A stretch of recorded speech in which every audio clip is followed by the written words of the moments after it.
Ladies and gentlemen, boys and girls, you are watching the station identification of one of Wayland City's resident YouTubers. Live in the basement. This is not MTV's remote control. And he is not Ken Ober. God rest Ken Ober's soul. This is WEML-TV, Channel 77. And now here's your host, New Bedford, Massachusetts' own, Mr. Eric M. Lima.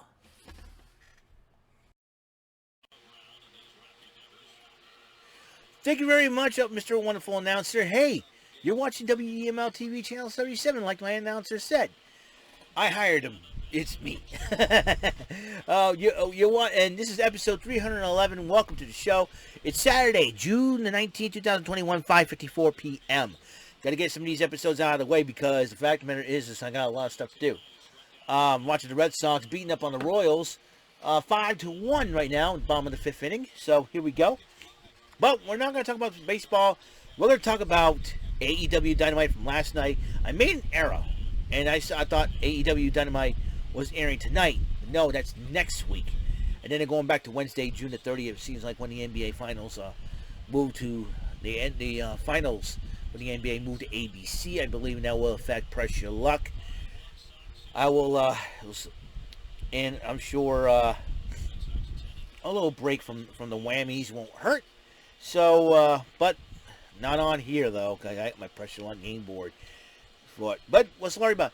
Now, AEW Dynamite of June the 18th, the Event Center, June the 18th, 2021.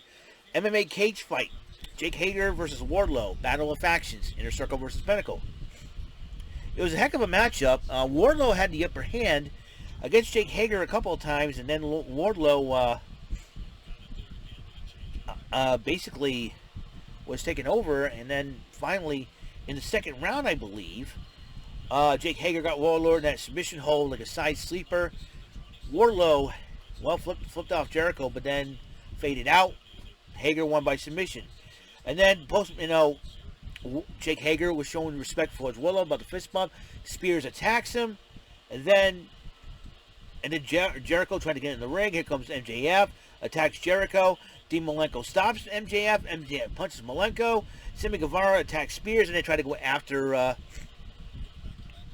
MJF. Setting up a huge match between those two at Dynamite, June the 30th.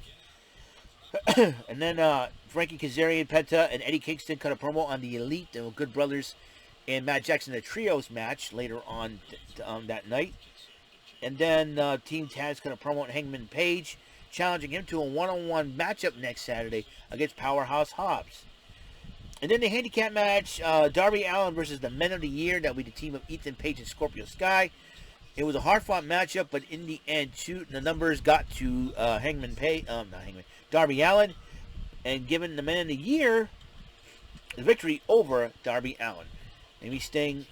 Darby Allin might think twice next time, leaving Sting at home. My personal opinion.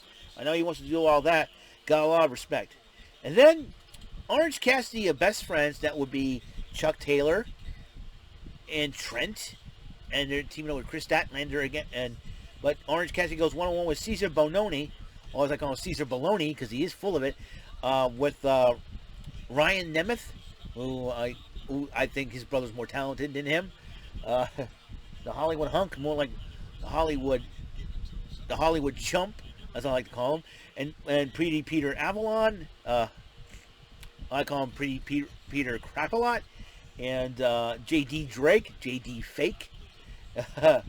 And Team Wingmen, who I call Team Wingnuts, they disrespected Orange Cassidy every which way, but then the numbers game, they evened it up a little bit and giving Orange Cassidy the win over Caesar Bononi or Caesar Baloney. Alex Marvez interviewed Jungle Boy, and then Kenny Omega and Don Callis interrupts Jungle Boy, and then he says, "You want to take a swing in here? Free shot." So Jungle Boy says, "Fine." All of a sudden, MT Nakazawa attacks Jungle Boy from behind. They both fight, and then they fled off. And then Alex Marvez interviewed the Family Hardy office. The Hardy family office. So about Christian Cage. Christian Cage tried to attack him and all that. And Cody Rhodes and the debuting Brock Anderson went up against QT Marshall, or as I like to call him, QT Fire Marshal Bill, and Aaron Solo, a.k.a. Bayley's ex-fiancé. And it was a Nightmare Factory versus Nightmare Family versus the Factory rivalry with Rhodes and Anderson picking up the victory in the end. Lance Archer not in a very good mood after losing the match to Miro. Jake the Snake Roberts says, "I'm getting out of his way, man. If I were Miro, you got a big bullseye on your back, boy." So Jim Ross interviewed sit down with Andre El Idolo, and Andrade was very cordial towards Jim Ross, a lot of respect for him. He says, "Me and Vicky Guerrero got a huge surprise." So we don't know what that surprise is all about. Well, we'll find out when we get there. Alex Marvez interviewed Hangman Page with Dark Order, and Hangman Page kind of dodges the question about the AEW World Title match between. I think Hangman Page is trying to look at one match at a time. He's going up against Powerhouse Hobbs, so they gave him a shot. I know the Dark Order was like a big happy family. They're very entertaining dudes. But they need a leader. They need a leader, and I know they have not been the same since Brody Lee passed away. But in the end, though, they have a lot. They're like families. So that they're like families to each other, and that was really, really cool. So, and Hangman Page could be that leader. I don't know. We'll see what happens.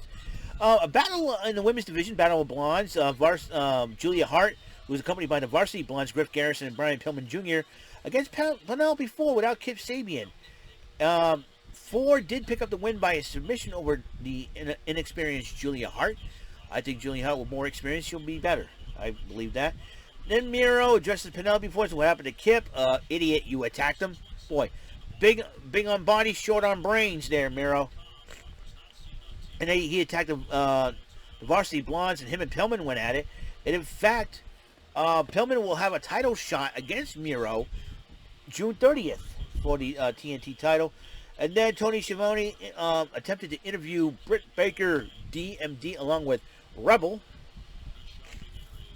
And then Vicky Guerrero interrupts them, saying that since I brought in Andrade, El Idolo, Tony Khan owes me a favor, so they're making a match. Will be a tag team match. Player, holler. Nyla Rose and Vicky Guerrero will team up against Britt Baker and Rebel. That's going to be a lot of fun. And both started laughing at Rebel, looking like Holly Hostrom from The Price is Right. So, started laughing too. She has a goofy laugh, but, anyways. Then FTR and Ortiz and Santana kind of promo about, the upbringings and, everything else. And heck of a tag team rivalry between these two teams.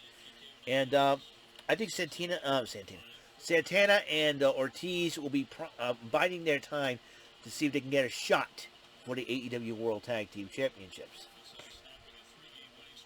And then you got Jade Cargill and Smart Mark Sterling cutting a promo about the hotel that is endorsing them, which is I think is pretty funny to say the least. So I think.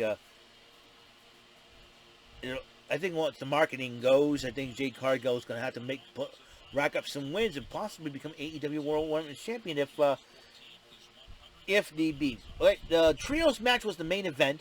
Penta El Zero Miedo. I like. Crap. Oh, son. Ooh. I thought you would lose in the sun. Nice job, Renfro. Nice try, Renfro. Merrifield knows what's up. Penta El Zero Miedo. Accompanied by Alex Abrahantes, Eddie Kingston, and Frankie Kazarian to take on the elite team of the Good Brothers. That's Luke Gallows, a.k.a. Festus, and Machine Gun Carl Anderson, and one half of the Young Bucks, Matt Jackson. And due to some chicanery caused by Brandon Cutler and Nick Jackson, the Good Brothers and Matt Jackson didn't end up with victory. I'm surprised, though, that they did not mention Cal's getting fired by Impact Wrestling. I'm very shocked about that. I was so happy when Cal's got fired, And, and Callis is just a goofball, stupid idiot. He just made the list. So, yeah. Bonafide, the elite are bonafide nose pickers. And so are team wingmen or the wing nuts. The pinnacle, more like the pea knuckles. The pea knuckleheads, or the peon knuckleheads. I'll tell you what, it's going to be a lot of fun to see what's going to happen in the upcoming main event. As you know, next Saturday, the AEW World Title match between Jungle Boy and Kenny Omega. I cannot wait. I'm hoping that Jungle Boy makes a South Park episode out of Omega. Where Kenny gets killed. Oh, I'm hoping Jungle Boy beats him so bad. Don Callis, Mr. Loudmouth Boy, Mr. Jacko, Mr. Jackass, as I like to call him, and he brings in the parade of human oddities in the WWE, and he's always, hey, peace, peace, peace. I want to knock his head off. Boom! Shave his head bald. Zzz, Don Callis can't stand the guy. He's already causing trouble. Like, okay, I got fired from Impact. I'll cause more trouble on AEW. That nose picker. Yeah. That nose picker slap nut. That is Don Callis. So, that's all the time we have on the show, episode 311. If you're all mixed up and you don't know what to do, if you don't know, if you don't get that reference, you're not a 90s kid. So, I hope you guys enjoyed it. AEW Event Center for... Oh, crap. There's another out. Okay. So, on the next episode, picks and PTW Wrestling predictions for King of the Ring. For Hell in a Cell. 6 matches happening on the card. 3 are title matches. 2 matches are inside the Hell in a Cell. It's going to be a lot of fun. All right? I'll see you guys later. You guys have a wonderful night.